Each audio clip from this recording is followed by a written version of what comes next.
Hello everyone, नमस्कार।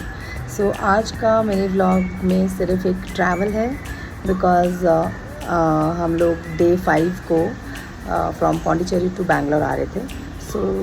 एक train journey है, उसमें बहुत कुछ ऐसा रिकॉर्ड करने का नहीं था, just a view from the window and of course at the end there is a money management talk. Pondicherry की यादों के साथ हम अब बैंगलोर के लिए निकल पड़े एंड ये खिड़की से बाहर के हरे भरे नज़ारे भी हमें ये याद दिलाते हैं कि डेस्टिनेशन ही बहुत इम्पॉर्टेंट नहीं है, बल्कि जो जर्नी है, जो रास्ता है वहाँ पहुँचने का, वो भी बहुत खूबसूरत होता है। लाइफ भी इस ट्रेन की जर्नी की जैसी है, कभी इसकी स्पीड बढ़ती है तो कभी ये किसी ना किसी स्टेशन पे जाके रुक जाती है। बट मुझे ऐसा लगता है कि अगर डायरेक्शन सही हो तो ये जो एक स्टॉप है वो सिर्फ एक टेम्प्रेरी पॉज ही होता है। कभी कभी हमें खिड़की के बाहर देख के बस अप्रिशिएट करना चाहिए कि हम कितने दूर आ चुके हैं और ना कि कितना रास्ता और बाकी है। रात भर का सफ़र था, तो एक नई मॉर्निंग और एक नई एनर्जी के साथ हम बैंगलोर पहुंच गए। काफ़ी अर्ली मॉर्निंग था ये, आई थिंक अराउंड 6 o'clock रहा होगा, 6:15। बैंगलोर का मौसम एज़ यूजुअल बहुत ही सुंदर था। बच्चे बहुत एक्साइटेड थे, खिड़की से पूरा बैंगलोर देख रहे थे। मुझे बहुत एक्साइटमेंट थी इसके वेदर को देख के, काफ़ी cloudy and look at the view, it is so beautiful.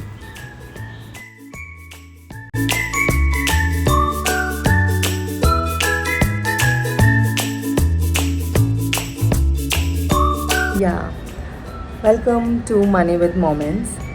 आज पौंडीचेरी का 4 डे का ट्रैवल एंड हो रहा है, तो उसी के साथ साथ आई थॉट कि लास्ट 4 डेज़ में जो हमने मनी मैनेजमेंट टॉक की है उसको मैं आज कंक्लूड कर देती हूँ आज के टॉक में। फाइनेंशियल जर्नी एक लॉन्ग टर्म जर्नी है, तो उस जर्नी को सक्सेसफुल बनाने के लिए हमें क्या ध्यान में रखना है कि उसकी प्रिपरेशन करनी बहुत इम्पॉर्टेंट है। तो प्रिपरेशन में नंबर 1 पॉइंट जो हमने डिस्कस किया था फर्स्ट डे, वो है बजटिंग। बजटिंग क्यों इम्पॉर्टेंट है कि वो हमें एक ऐसा फिक्स्ड अमाउंट देती है। अगर हम एक प्रॉपर बजटिंग कर लेते हैं तो हमारे पास एक ऐसा अमाउंट आ जाता है जो हमें अब पता है कि इसको हम लॉन्ग टर्म के लिए इन्वेस्ट कर सकते हैं। अगर हम बजटिंग नहीं करते हैं और ऐसे रैंडमली हम कोई भी अमाउंट चूज़ कर लेते हैं, तो इससे क्या होगा कि बहुत चांसेस हैं कि या तो हम अंडर इन्वेस्ट कर रहे होंगे या फिर ओवर इन्वेस्ट कर रहे होंगे। और ओवर इन्वेस्ट करने से क्या है कि वो जर्नी लॉन्ग टर्म के लिए बनेगी ही नहीं। इन बिटवीन कभी भी कोई रिक्वायरमेंट आएगी और वो जर्नी को हमें तोड़ना पड़ेगा। Point 2 is emergency fund. Emergency fund बहुत इंपॉर्टेंट है। वाई? बिकॉज हमें लाइफ इज़ अनसर्टेन, कभी भी किसी भी टाइप की रिक्वायरमेंट आ सकती है। अगर हमारे पास एमरजेंसी फ़ंड होगा तो हम उस रिक्वायरमेंट को उस एमरजेंसी फ़ंड के थ्रू मीट कर सकते हैं। तो उससे क्या होगा कि हमारी लॉन्ग टर्म की जो जर्नी है उसको हमें ब्रेक नहीं करना पड़ेगा और हमारी जो इन्वेस्टमेंट है वो इंटैक्ट रहेगी। 3 इज़ इंश्योरेंस। हमारे पास सफिशेंट इंश्योरेंस होना बहुत ज़रूरी है। Medical insurance and term insurance, these 2 insurance must be there in your 360 degree of financial planning.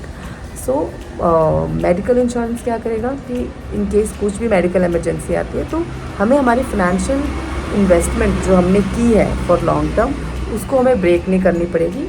Same like term insurance, अगर कोई भी अर्निंग लॉस हो जाता है तो टर्म इंश्योरेंस उसकी भरपाई करेगा, ना कि हमारी फाइनेंशियल जर्नी को ब्रेक करना पड़े, हमें सिप बंद करनी पड़े, या जो एक्यूमुलेटेड अमाउंट हमने रखा है, जो एक्यूमुलेटेड अमाउंट है उसको हमें निकाल के उस रिक्वायरमेंट को पूरा करना पड़े। Budgeting, emergency fund and 3rd is insurance. अब हम 4th की बात करेंगे, गोल मेकिंग। अभी भी हमने इन्वेस्टमेंट स्टार्ट नहीं की है, अभी हम करेंगे गोल को सेट करेंगे कि हमारे पास एक स्पेसिफिक गोल होना चाहिए। जैसे मैंने बात की थी लास्ट व्लॉग में, हमारा गोल स्मार्ट होना चाहिए, specific goal. You should know the name of the goal. Then measurable, कि हम उसे मेजर कर पाएँ कि ओके अभी 20% गोल मेरा पूरा हो चुका है, 30% गोल पूरा हो चुका है। 3rd is achievable, it should be achievable. Invest कर रहे हैं उसकी कैपेबिलिटी जितनी है अकॉर्डिंगली हमारा गोल सेट होना चाहिए, it should be achievable. 4th is relevant goal, मतलब it should be very important in your life. Otherwise आप डिसिप्लिन नहीं रहोगे उस इन्वेस्टमेंट को करने के लिए, उस गोल को पूरा करने के लिए. So it should be relevant. And third is time bound. आपकी गोल का आपको पता होना चाहिए कि कितने टाइम में मेरा वो गोल आ रहा है, 5 years में, 10 years में. So this is what it is. So budgeting, insurance, emergency fund, and then goal setting. These 4 things are very important before we start our financial journey. Thank you.